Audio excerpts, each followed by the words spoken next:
Student ভিসাতে চায়নাতে পৌঁছানোর পরে আপনার করণীয় কি?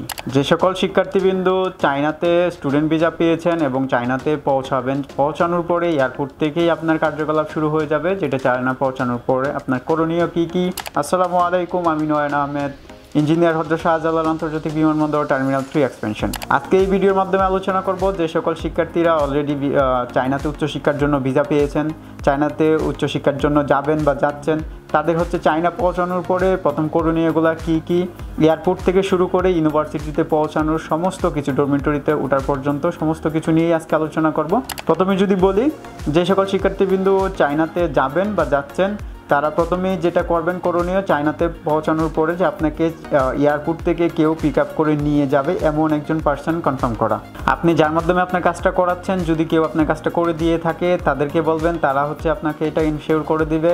যদি নিজে নিজে করে থাকেন সেই ক্ষেত্রে করণীয় কি? সেই ক্ষেত্রে হচ্ছে আপনার যে ভিসা লেটার, JW202 এবং অ্যাডমিশন লেটার, এইটার মধ্যে হচ্ছে আপনার ইউনিভার্সিটির ডিটেলস হচ্ছে অ্যাড্রেস রয়েছে। আপনি চায়নাতে পৌঁছানোর পরে ট্যাক্সি ডাকবেন, ট্যাক্সিকে এটা দেখাবেন, তারা আপনাকে ইউনিভার্সিটি পর্যন্ত পৌঁছে দিবে।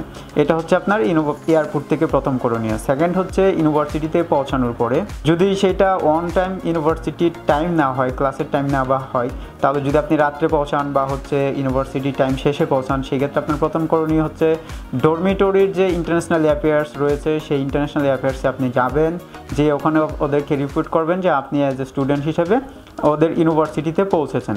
ওনারা ওখানে আপনাকে একটা রেজিস্ট্রেশন করে নেবে এবং যতদূর সম্ভব, যদি সম্ভব হয়, আপনাকে হচ্ছে ওরা একটা টেম্পোরারি ডরমিটরি আপনাকে প্রোভাইড করবে, যেটাতে আপনি হচ্ছে ওই রাত্রটুকু বা আপনার পরবর্তী ডরমিটরি না পাওয়া পর্যন্ত, থাকার জায়গা না পাওয়া পর্যন্ত আপনি ওখানে অবস্থান করতে পারবেন। যদি ওরা এটা প্রোভাইড না করে বা আপনি যদি এতে স্বাচ্ছন্দ্যবোধ না করেন, তাহলে পরিচিত যদি কেউ থেকে থাকে তাহলে তাদের সাথে আপনি রুম শেয়ার করে ওই সময়টুকু আপনি কাটাতে পারেন।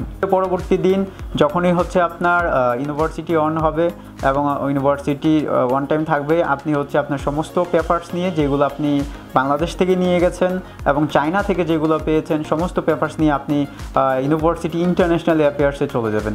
সেখানে যাওয়ার পরে তাদের সমস্ত পেপার শো করবেন, ওনারা সেগুলো চেক করবে এবং সব কিছু ঠিকঠাক থাকলে আপনার রেজিস্ট্রেশনটা হয়ে যাবে। ওখানে রেজিস্ট্রেশনটা করার পরে হচ্ছে ওরা আপনাকে হচ্ছে ক্লাস রুটিন প্রোভাইড করবে। যদি আপনার কোনো পেমেন্টের সিস্টেম থাকে, লাইক হচ্ছে আপনার টিউশন ফ্রি ছিল, হোস্টেল পেমেন্ট করতে হচ্ছে, বা কোনো একটা টিউশন হোস্টেল মিলাইয়া কোনো একটা নির্দিষ্ট অ্যামাউন্ট আপনাকে পে করতে হবে, আপনি সেই অ্যামাউন্টটা পে করে দিবেন, অথবা তাদের সাথে কথা বলে সময় নিয়ে নেবেন। তারা হচ্ছে আপনাকে একটা নির্দিষ্ট সময় পর্যন্ত সময় দিবে, তখন আপনি পে করতে পারবেন। আর যদি আপনার টোটালি ফুল ফি স্কলারশিপ হয়, সেক্ষেত্রে আপনার পেমেন্ট করার কোনো প্রয়োজন নেই, আপনি শুধু রেজিস্ট্রেশন করে আপনি হচ্ছে আপনার ক্লাস রুটিনটা নিয়ে নেবেন এবং ওখান থেকেই হচ্ছে আপনাকে ডরমিটরি প্রোভাইড করবে। এবং আপনি আপনার পছন্দ মতো হচ্ছে ডরমিটরির যদি জায়গা থাকে, স্পেস থাকে, এখনও পুরোপুরি বুকিং না হয়, তাহলে আপনি আপনার পছন্দ মতো রুম সেট করতে পারবেন, আপনি আপনার পছন্দ মতো রুম পার্টনার শেয়ার করতে পারবেন, চুজ করতে পারবেন, এতে করে কোনো সমস্যা নেই।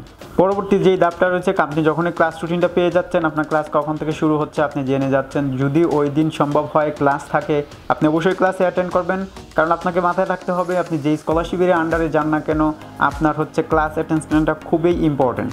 সো আপনি ক্লাসে অ্যাটেন্ডেন্সটা ধরে রাখার জন্য আপনি পারলে ওই দিনই ক্লাস করবেন, যদি সম্ভব হয়, যদি আপনার সেই সুযোগ থাকে। এর পরবর্তীতে আপনি যদি ক্লাস করেন, ক্লাস শেষে অথবা ক্লাস যদি না করেন, তাহলে আপনি ডরমিটরিতে আসবেন।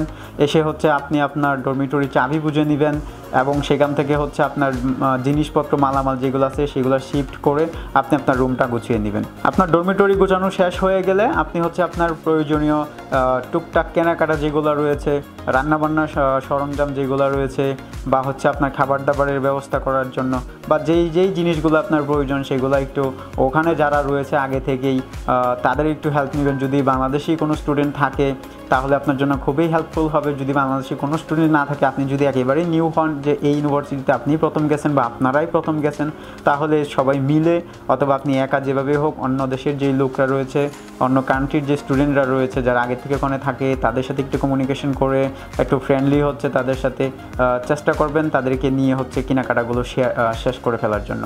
এগুলো করে ফেলবেন, কারণ আপনার ক্লাস শুরু হয়ে যাবে, আপনি তখন পুরোপুরি সময়টা ক্লাসে দিতে হবে, তখন আর বেশি সময় পাবেন না। তো এই জন্য এই বিষয়গুলো বুঝগাছ করে ফেলবেন। আর তাছাড়া আপনার খাবার দাবারের একটা ব্যবস্থা রয়েছে, যেটা আপনাকে ফিল আপ করতে হবে।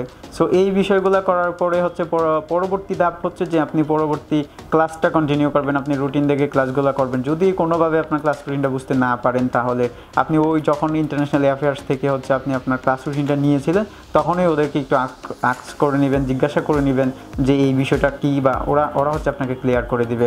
ভয় পাওয়ার কোনো কিছু নেই। আপনি যদি সঠিকভাবে জিজ্ঞাসা করতে পারেন, আপনি যে কোনো কিছুর সমাধান ওদের কাছ থেকে পাবেন। আপনারা কখনো এটা চিন্তা করবো না যে আমি বুঝতেছি না, এখন যদি ওদেরকে বলি ওরা ভাববে আমি অ্যাজ এ ইন্টারন্যাশনাল স্টুডেন্ট কী করলাম কী না করলাম, আমি কেন বুঝি না, এই বিষয়টা না। আমি যদি একেবারেই বুঝতে না পারি তাদেরকে জিজ্ঞাসা করবো। তো অবাঞ্ছনীয় কোনো কিছু আমরা তাদেরকে জিজ্ঞাসা না করার চেষ্টা করব।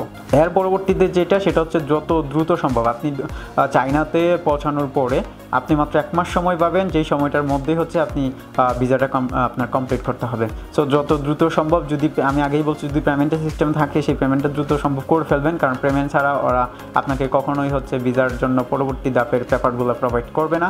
তো যদি থাকে এটা যত দ্রুত সম্ভব করে ফেলবেন, করে হচ্ছে, আর যদি না থাকে তাহলে যত দ্রুত সম্ভব ওদের কাছ থেকে পেপারসগুলো নিয়ে নেবেন। দেন হচ্ছে পেপারসগুলো নিয়ে আপনার ওখানে হচ্ছে ভিসা রিনিউ করার জন্য দিয়ে দিবেন। ভিসা রিনিউ ফি 600 RMB মতো হবে। এই জিনিসটা করে ফেলবেন। এবং একটা জিনিস মাথায় রাখবেন, চায়নাতে কখনো আপনাকে ওভাবে সারাক্ষণ পাসপোর্ট নিয়ে ঘুরতে হবে না, সাথে করে রাখতে হবে না। বাট যদি ইনকেস কোনো কারণে আপনি কোনো বিপদে পড়েন, হ্যাসেলে পড়েন, সেক্ষেত্রে আপনাকে সেটা শো করতে হইতে পারে। তো সেই ক্ষেত্রে যখনই আপনি পাসপোর্টটা হচ্ছে ইমিগ্রেশনে দিয়ে দিচ্ছেন রিনিউ করার জন্য, আপনার একটা লং টাইম থাকবে, 25 to 20 days, 22 days পর্যন্ত আপনার একটা সময় ওরা নিবে। তো এই সময়টার মধ্যে আপনার তো পাসপোর্ট নেই, তাহলে সেই ক্ষেত্রে আপনি কী করবেন?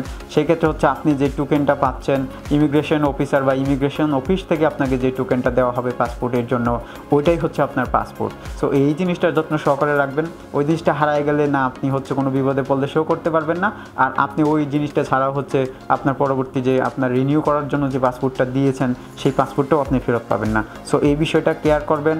এই বিষয়টা আপনার যে ইম্পর্টেন্ট ফাইল রয়েছে, আপনার যে ইম্পর্টেন্ট পেপারস রয়েছে তার সাথে রাখবেন।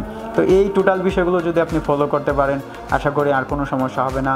ভালো থাকবেন, সুস্থ থাকবেন। আসসালামু আলাইকুম।